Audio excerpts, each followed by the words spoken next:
Man, I think it was one of the games in December, maybe after Notre Dame, he said something to the extent of, this team's got to get older.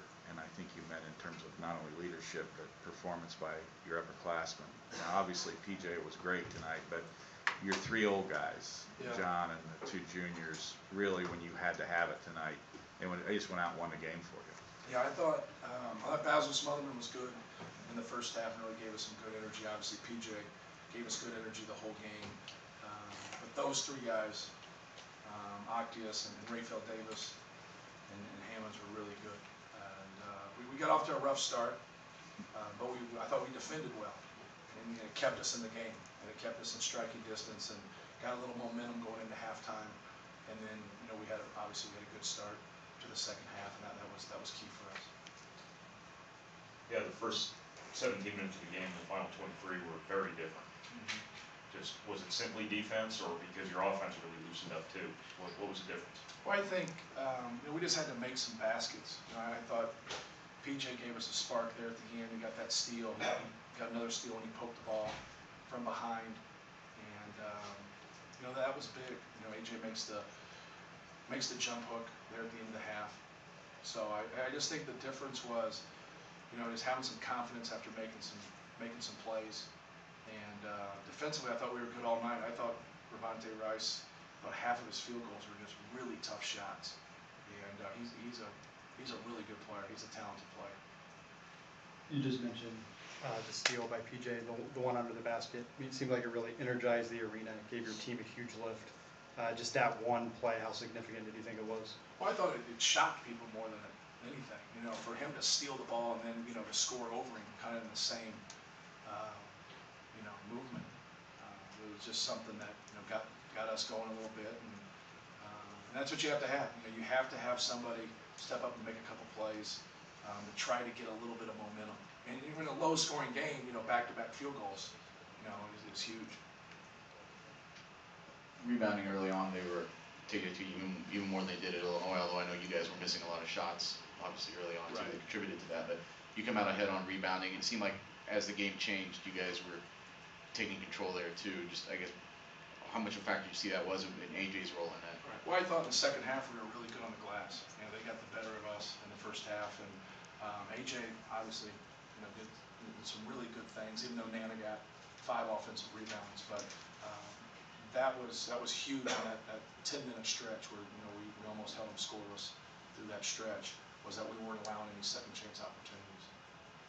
How badly did you need this one, just in terms of NCAA and all those kind of things? Obviously, we both needed it. Yeah. And that's what makes it difficult. Obviously, I think we have an advantage over Illinois because we're playing at home, just like they have an advantage when we play at their place.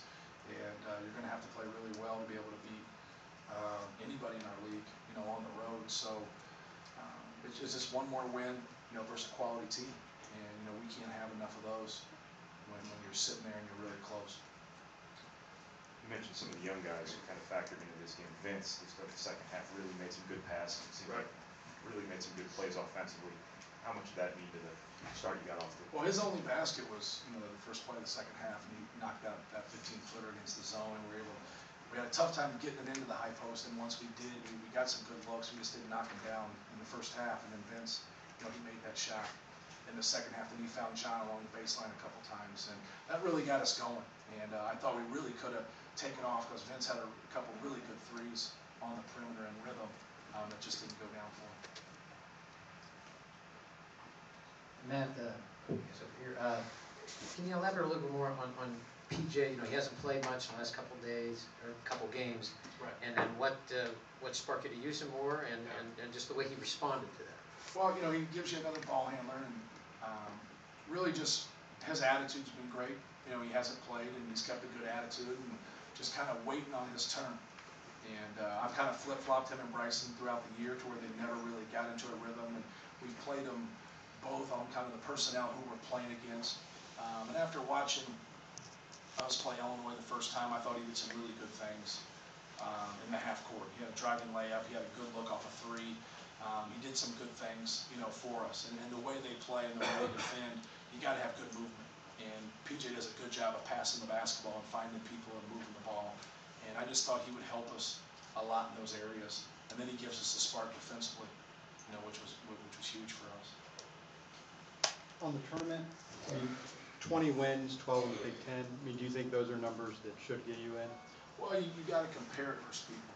You got to sit down and have all the information, and a lot of what we take is from people who talk, on television. And they say, yeah, they should be in, and they got 83 teams in. That's not quite the way the tournament works. I think we have a lot of quality wins, and anytime you're on the bubble, you're going to have some positives and have some negatives. And so, and we have both, like any other team on the bubble. We have to keep winning. That's what we can control. We can control how we play. We can't control if someone's going to select us or not select us. If you watch us, do you think that we're an NCAA tournament team? Well, sure we are, but Illinois is too. Indiana is too. But we're all kind of right in there. It's kind of how you're playing right now, and all three of us still have opportunities to win, and that's what we need to do. Not sit around and speculate. That's your guys' job. You guys speculate. We can coach and play. But it is fun. It's a lot more fun to be in this position than we were last year. And so to be able to get third in this league and tie, your goal is to win the league. But when you got last year, it's a much better feeling. Riffle had 17 of his 18 in the second half, and obviously he started hitting some threes there, and that's been not necessarily an every game presence for him, but just the fact that he's developed that part of his game this year. How crucial was that to the season you guys have had? Well, I think he's taken his open ones instead of forcing things. When he gets his feet set and he takes his time. If you look on his scouting report, it says driver. It says he can go left, he can go right. He's a driver. Don't just give him a three, but you'd rather have him shoot a three than anything else. So he's keeping people honest now with his ability to knock down some perimeter shots. He's got a good pull-up game. He doesn't go to it a lot. I thought tonight he went to it a couple times, knocked one of them down. He's got to continue to drive the basketball for us, but also look at his pull-up game. And then when they're going to leave him open, step up and knock those threes down. We talked a while back about the value of shot clock killing shots. When you make a shot at the end of a shot clock, what that means to the defense. You made 3 of them in the second half. What kind of toll could that have possibly taken on Illinois when they were down pretty sizable? Well, when you're on the road and you play good defense, and then someone makes a play at the end of the shot clock, it bothers you, because you've done everything in your power, and you've had a good possession, and all of a sudden somebody makes a shot, possibly that you won. I mean, that's the tough one. When you say, hey, we'll take this. Like with their bigs, I'd rather have their bigs shooting perimeter shots than their guards. I mean, look at their guards, look how talented they are, look how big. So anytime our bigs always say, hey, do you want them to, you want them to shoot them? I said, well, I don't want you just to let them shoot it, but I'd rather have their big shooting it than Ravonte Rice.